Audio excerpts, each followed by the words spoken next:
Spaghetti di zucca con salsa al pomodoro piccante. Something for everyone, and here the vegetable is the star. And this is spaghetti squash. The first thing is to bake the squash itself. It's a tough cookie. There you go, and keep your fingers away. So now we're gonna go down the middle. Oh my goodness, this is a tough one. Okay, let's go this way. So let's clean the seeds out.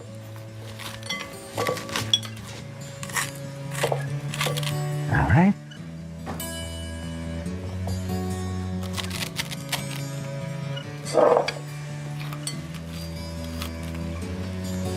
Okay.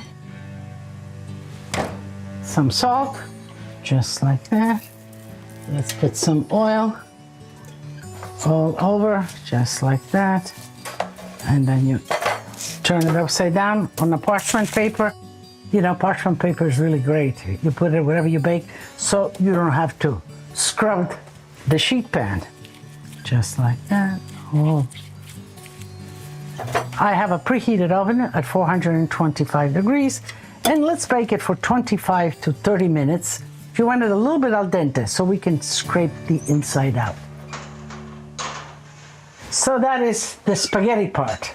Let's get the spice going. The peperoncino. I call them peperoncino, but they're actually cherry peppers in the brine, and you get them just in jars like that. They're great. You keep them in the refrigerator. They last. They're great for antipastos. They're great for sauces, to put it in sauces. And let's just, another one like that. Okay, so how do you clean them? Simple, like a pepper. It has the stem. Cut that out. Cut it in half, like a pepper. Let's get the seeds out. Let's just cut them in little strips. You have a seed or two, don't worry about it. Actually, the spiciness is a lot in the seeds.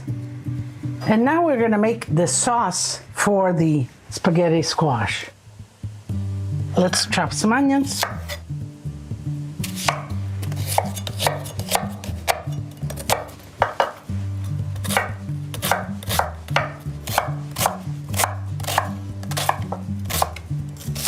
A little bit of oil.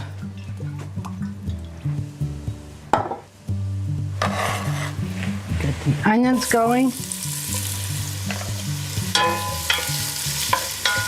And I'm gonna put in the pepperoncini right in, so it begins to flavor the onion. I said spicy, didn't I? Yes, let's do that. Okay. And a passata. What is passata? Passata is that raw tomato, nice and ripe and sweet, and made into a sauce. What I'm going to add to this is the oregano. Of all the spices, I like the herbs. I like the fresh ones, of course. I have them growing all over the place. But for oregano, somehow it's more intense, and it's better if it is dry. I like it. Always get it in a bouquet sort of format like that.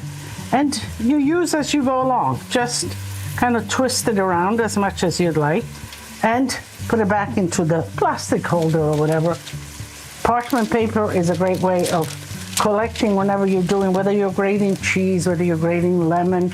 It collects it, and this way you don't have to pick it off the table or the cutting board. And let's put that right in.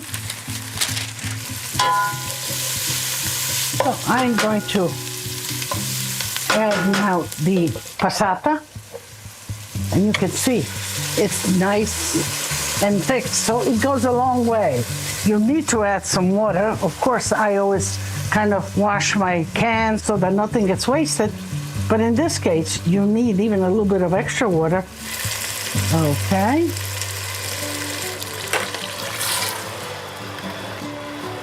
So here we are. Gonna let this cook for about 15-20 minutes, and it's going to be done. I always like to make time for you guys. And you know what? I'm curious. I want to know what you're up to and what you need help with. So let's check my emails. Ben is writing in, what is Lydia's favorite vegetarian recipe? Rochelle, my partner, is a vegetarian, and we would like to make more vegetarian meals at home. Oh, you know, Ben, I love my vegetables. and there's never too many vegetables in my kitchen. But the best rule for vegetables is do seasonal vegetables. Springtime, all of those new kind of salads and peas and favas. Summertime, tomatoes and eggplant. Fall times, all of those beautiful squashes and all that. And wintertime deals with some of the legumes. The legumes are good for you too. So I hope that you and Rochelle have a good time and enjoy your vegetables just like Lidia does. The spaghetti squash is cooked, it's baked. To test it, just put a little paring knife in there, and the skin will be a little tough, but inside you will feel that it is soft and ready. You don't want it mushy. You want a little resistance even in there. Here it is. Look how beautiful it is. What we have to do is now we have to scrape the spaghetti right out of here. Look at this, how it comes out. I want to get as much as I can out of here. See? Good to the left strand. Let's do the other. Beautiful. Just like this. And you know, I can't help but think when I look at something like that, you know what my grandma would do with all of this, with the leftover squash outsides and all of that? Even if they were raw, if you were cleaning, she would give them to the pigs. That was food for the pigs. And I used to help her cut that. So, you're asking me where my cooking began? I cooked for those little piggies. Now, I'm gonna take some of the passata sauce that I made. I wanna take enough to dress it. The peppers in there. Look at this. And let's get it all in. Just like that. And you see? Clean. You don't have to wash. The spaghetti squash is cooked. It doesn't need a lot of cooking with the sauce, just to dress it.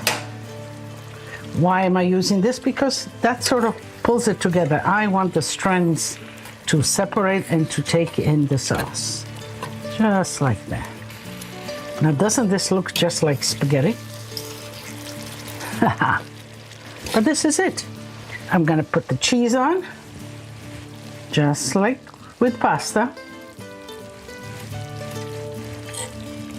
Spaghetti pronti. Let's do a little bit of serving and tasting, of course. The little Lidia plate. All right. Okay. It looks like just like a spaghetti with spicy tomato sauce, but it is all vegetarian, all vegetables. Lidia's little piece. And this is generous, but I just wanted to look good for you. I wanted you to see it. Does it have to be that generous? Well, it's vegetables, it's light. Just a little pepper and a little sauce. That's it. Let's bring it to the table.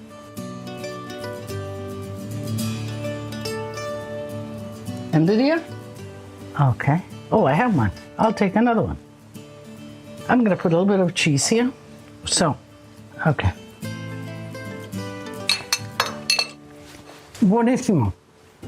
Sweet, crunchy, tomatoey, just like pasta, spicy.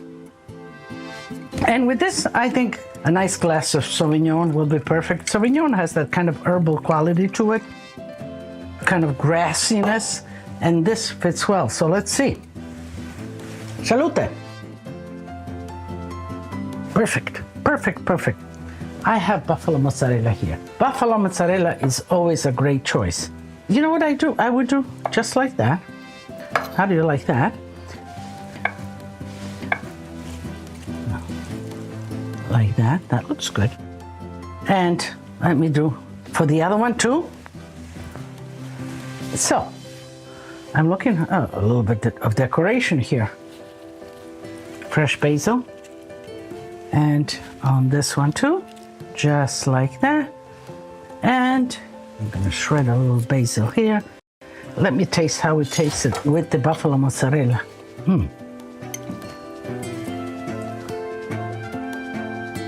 It is so delicious. You could also make shavings of Grana cheese like that if you don't have the buffalo mozzarella. Look at this. Just like that with your potato peeler. You make shavings on top and you have another option for cheese. So I'm gonna eat this because it's delicious, and I leave you, I think, with a darn good recipe.